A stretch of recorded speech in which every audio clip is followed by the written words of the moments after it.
Most people think getting rich means finding more opportunities, more investments, more businesses, more side hustles, more ways to make money. But here's the uncomfortable truth. Having too many opportunities can actually make you poor. Because every opportunity demands something from you. Your money, your time, your attention. And sometimes, the biggest financial advantage isn't finding another way to make money. It's having the discipline to say, not this one. Look at what Jeff Bezos is doing right now. A consortium led by Bezos agreed to acquire roughly a one-third stake in Liverpool Football Club in a deal worth more than £1. £5 billion, valuing the club at more than £5 billion. At first glance, it looks like another billionaire simply throwing money at another huge opportunity. But look closer. This isn't Bezos buying everything he sees. It's a focused investment into one specific asset, with the existing owner retaining control. And that distinction matters, because wealthy people don't necessarily have fewer opportunities. They have more opportunities than they can possibly take. The real skill is deciding which ones deserve a yes.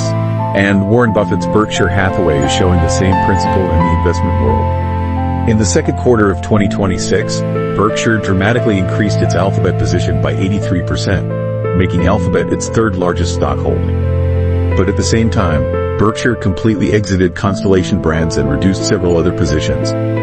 Think about that. Berkshire had billions of dollars available. It could have invested in hundreds of companies. Instead, it made some bets bigger and walked away from others. That's not inactivity. That's selection. And this is where most people get it wrong. They think successful people say yes more often. But sometimes, success comes from becoming incredibly good at saying no. Charlie Munger understood this idea deeply.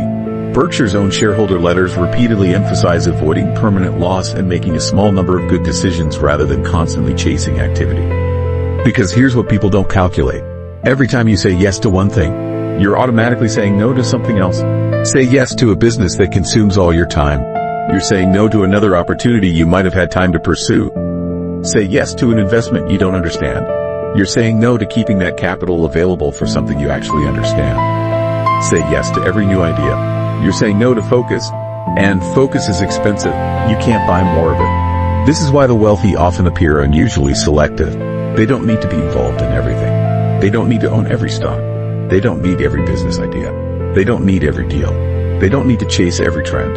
They understand something simple. An opportunity isn't valuable just because it exists. It has to be valuable for you. Warren Buffett once turned down businesses that later became extremely valuable. His own shareholder letters also document mistakes where Berkshire committed capital to businesses that ultimately destroyed value. That's an important lesson.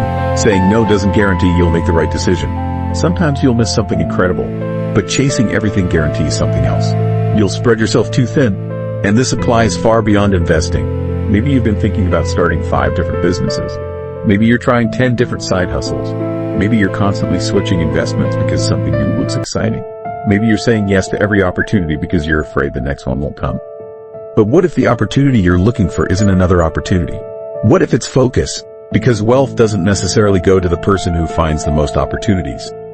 It often goes to the person who can recognize the few opportunities worth pursuing and ignore the rest. The wealthy don't ask, how many things can I do? They ask, which one is actually worth doing? And once you understand that, saying no stops feeling like you're missing out. It starts feeling like you're protecting your future. So the next time something exciting comes your way, don't immediately ask, how much money can I make? Ask something harder. What will this opportunity cost me? Because sometimes